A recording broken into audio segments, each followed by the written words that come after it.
If you feel completely drained or overwhelmed at the thought of marketing your business, you are definitely not alone. My fellow empaths and introverts, traditional marketing can feel like it's not really made for you. You might feel uneasy about marketing because selling yourself really kind of clashes with your natural tendency to avoid the spotlight.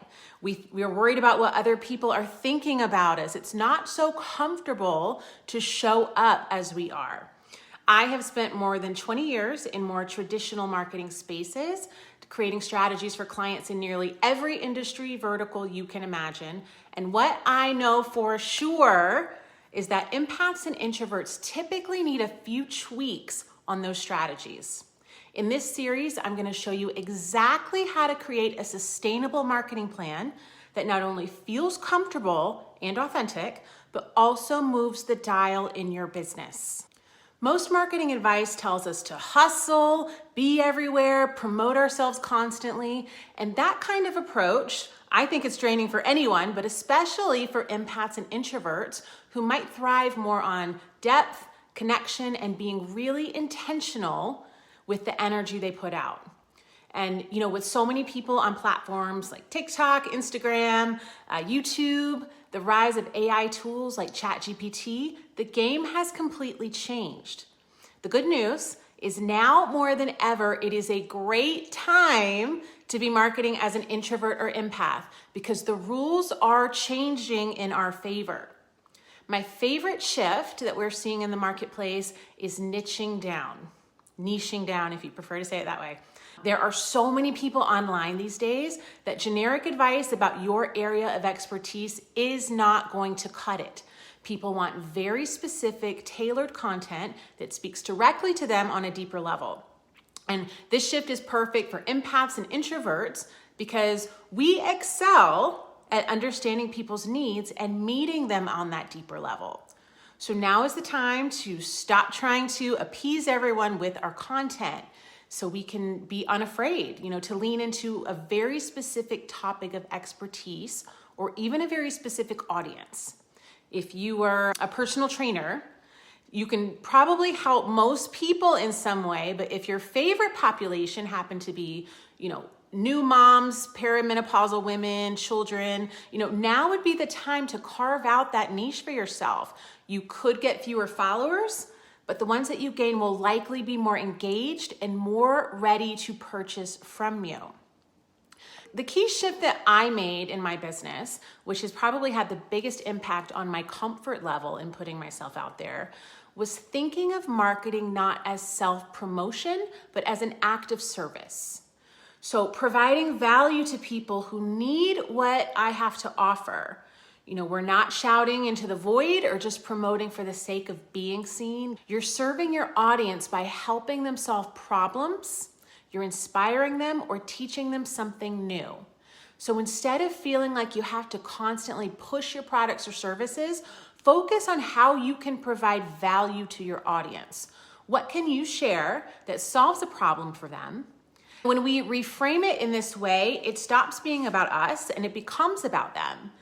And when you're naturally wired to care deeply about others, this approach, this mindset, helps you stay aligned with your core values while still growing your business. It takes away that icky kind of gross feeling that we can sometimes have about sales. We're saying you don't have to give me money for me to want to help you, which I know sounds really counterintuitive to making more money, but over time, it's that way of being that gains you more aligned and more loyal clientele. Trust me, you will sell more at the end of the day. And then, you can have that layer of, hey, if you want to go deeper, here are some ways you can work with me. And if you don't, I'm still happy to share my knowledge with you. That is a very genuine way to interact with your clients. Okay, next up, let's talk about where you're showing up in your marketing efforts. You don't need to be everywhere. This is one of the biggest sources of overwhelm. There are so many places we can be. So you can reduce a lot of that overwhelm by focusing on just one or two platforms where your audience hangs out and where you most enjoy being. Pick the platform that feels most aligned with your energy and how you want to show up. I will tell you, for me personally, TikTok makes me very anxious. I don't know if it's people's comments. It feels a little snarkier to me than some of the other platforms. And that's not a space that I feel comfortable showing up in. So I avoid it. And people say, oh, but you could get so many new followers and likes. And I just don't know that that's a space where I can thrive and feel high vibe. So I skip TikTok. So same way, not only where are your people, but what platforms do you enjoy the most? And then consider what kinds of content you like. So if you enjoy writing and diving deep into topics, LinkedIn, blogging, even X, formerly Twitter, those can be great for your long form content, professional connections, and more thoughtful conversation. So Twitter's not really long form, but you do have that ongoing communication. So this is especially great for B2B. If you are in maybe an information heavy industry, maybe you like to share a lot of research, those might be really great outlets for you that you actually enjoy and where you can be a true thought leader. If you're more of a visual person, or maybe your business is in a more creative or lifestyle focused industry, you might prefer Instagram or TikTok, where quick storytelling and aesthetics truly matter. These are also spaces where you can showcase your personality in a really fun and kind of quirky way. So I really like YouTube because it's made for that long form evergreen content. So this video that you're watching right now will be here for probably as long as YouTube is here, drawing in the people who might need what I have to offer over time and time again as they find me here. So this is where I like to hang out, but I do maintain a little bit of a presence on other platforms as well, depending on what I'm talking about and what's going on. So by focusing on platforms where both you and your audience naturally thrive, you conserve energy, you can create more meaningful, authentic connections and conversations, and then we don't need to carry that pressure of being everywhere. We want to choose the places that give us high yield return that we actually enjoy. Another great way to reduce overwhelm and overextension of our energy is to use AI tools like ChatGPT. That's a big one. There are others as well. Using those to streamline our content. As a marketer, I was a little wary of ChatGPT, honestly. Like, are people still gonna need me anymore? I was doing a lot of writing before, and now people can really kind of do it themselves. But I actually do love it for a lot of reasons. Number one, people that don't consider themselves good writers are now a little more unafraid to share their knowledge. They've got a little help, and more idea sharing is a good thing. Where we have to be careful, though, is in letting AI do too much of the work for us. And I'm gonna let you in on a secret, guys. People can tell when you are relying on ChatGPT, I promise you, especially if they're also using it. So remember, people are looking for very unique perspectives. You are going to have a range of experiences personally that are very specific to you that no one else is going to be able to share in the exact way that you can. So you want to make sure that your content highlights what makes you so different and unique in your field. A few ways that you guys could use ChatGPT. Personally, I use it to brainstorm video and blog topic ideas for my audience. I organize my thoughts, structure my content so I don't feel so overwhelmed by the blank page when I sit down at my computer. Another thing I like to do is I like to work backwards with it.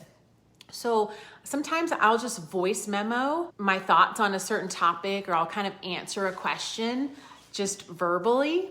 And then I'll take that transcription, I'll plug it into ChatGPT, and I will literally say, make this make sense. And then I paste my thoughts. So it'll kind of arrange it in a more thoughtful way than sometimes it's coming out. So it's still my words, it's still my original content, my original ideas, but it can help me structure it a little more so I can spend a little less time on editing, which is helpful because I do a ton of content.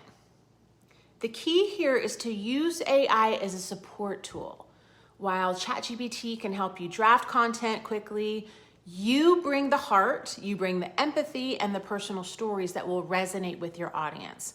So use it to save time so you can focus on the creative, authentic side of your marketing, but make sure that you're infusing your actual words and thoughts in that. And then also check out tools like Canva. Flowdesk is another good one that I like, which can streamline your graphics, your email campaigns, and your sales funnels on your website. I have links to both of those in the description box below. There are tons of other ones, guys, but those are just ones that I personally like and use for most of my stuff. One thing AI can't do, at least not yet, is share your personal experiences. You know, those micro stories that make you stand out. Your journey, your struggles, your unique perspectives in your industry. Those are what set you apart from everyone else. So sharing those stories, even really small ones, can help your audience connect with you on a deeper level. And that's where introverts and empaths shine. You know this. We are naturally good at connecting emotionally when we feel safe to do so. And that's my job, to help you feel safe to do so. In the next video, we are going to tackle one of the biggest challenges for introverts, getting comfortable in front of an audience. So this is going to be for anyone who feels awkward or anxious about showing up on video. And I will share some practical tips you can use right now to show up more confidently. And for those of you who want to dive even deeper into creating aligned marketing strategies without burnout, my program Fearless Promotion covers everything we've talked about in this video and more. It also includes a little one-on-one time with me so I can personally guide you through the process of finding your voice, showing up authentically and confidently on camera, and then creating marketing that really resonates with your very specific niche audience. You can check that out in the description box below.